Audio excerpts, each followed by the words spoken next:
welcome back to J&J Beekeeping. It's the 24th of October. Really nice sunny day today actually. The weather's just started to get colder. Tonight is forecast to be 4 or 5 degrees. There's clear skies. It's going to be a cold one tonight, but it's quite warm today, so there's quite a lot of activity. The bees are out and about, as you can see. We've got our suits on. We haven't been stung all year through our beekeeping beginner experience, so we didn't feel like getting a sting today. So we've got our suits on and we're just going to show you how we are preparing our hive for the winter. So we know that the clusters are towards the front half of the hive, so we have a fondant over the front hole in the eek or crown board. It's a crown board with a nice space in the top of it. It's more of an eek, I think. So they have extra stores if needed. And Jake, if you could just run us through the setup of the hive, that'd be great. Thank you, Dad. So we've opted to use a polystyrene hive for the winter, as you can see, and we're also opting for bottom ventilation and top insulation. That's it, Jake. Sorry, I'll just interrupt there. We're insulating the top to prevent as much heat loss as possible. We're going to keep the top really insulated, and the bottom is totally open. We're just sticking with an open mesh floor to let the ventilation, to let the bees self-regulate any humidity in the hive. We don't want the hive to get condensation in it. The bees can cope with really cold conditions. They can't cope with damp conditions and water dripping down over the brood, over the winter cluster. So this way we're hoping we're not going to get any condensation. There's plenty of insulation at the top, but the bottom is totally open. Thanks, Jake. Over to you. We have these two insulation strips which we can just slot in to the top,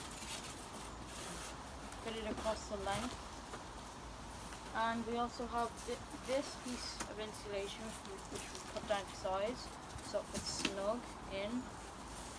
And I'll put this one in, Jake. We've got another one. We also have this piece of bubble wrap which we can fold in and putting on the roof.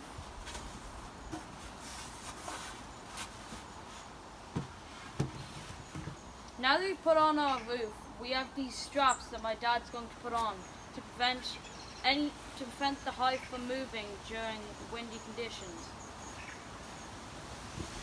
Thanks, Jake. Yeah, we have some straps which strap the hive together just to make sure everything's tightly compacted together.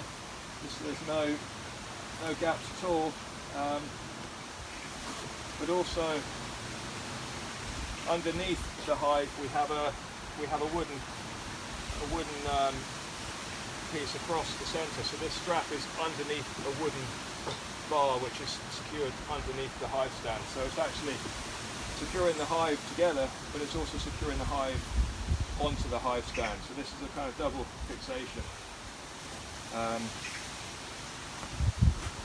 Also around the hive stand, so this is really secure,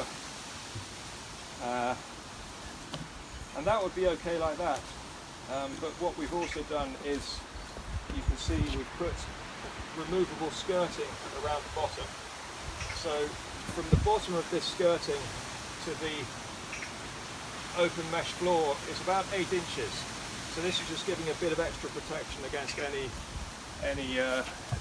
cold winds in the winter, if it's particularly windy weather, just to a bit of protection from any drafts. So there's a skirting around the bottom. There's about that much protection beneath the open mesh floor from any breezes underneath. Although in this area you'll see from the introduction picture that we have quite a sheltered apiary here. We have a fence at the front and we have a wall and a sort of fence around, so we have a very sheltered area. So they should be nice and warm in the winter, nice and dry, and they should be protected pretty well from the wind. So what's next, Jake? We also have this cover which we didn't need to, but we made it ourselves instead of actually buying one. And Dad's just going to put it on now because I can't lift it. Yeah, we did this ourselves just because we quite like doing this kind of thing. It's just a protective cover, and you can see it slots in between the stand, so that'll make sure it can't blow off or anything. So this is going over the top. This is just kind of an extra measure, not really needed, but we just thought we'd do it.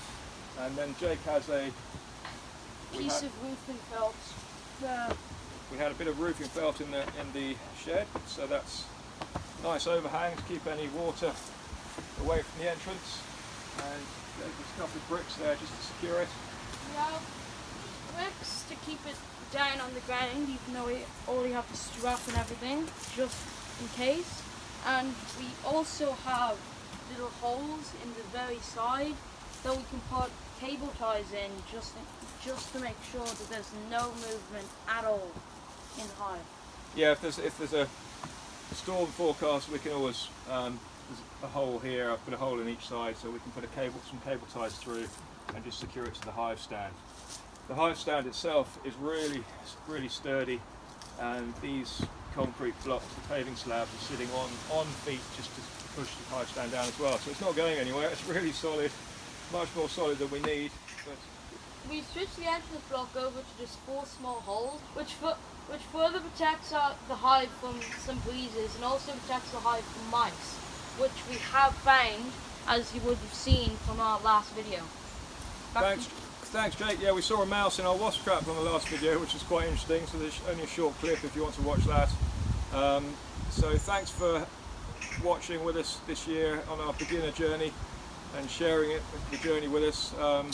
We've learnt lots. We didn't get a single teaspoon of honey, but hopefully now we've learnt from some mistakes and we're a bit more knowledgeable. Hopefully next year we'll be flying it. So thanks everyone, have a good winter, and we'll see you soon. Goodbye.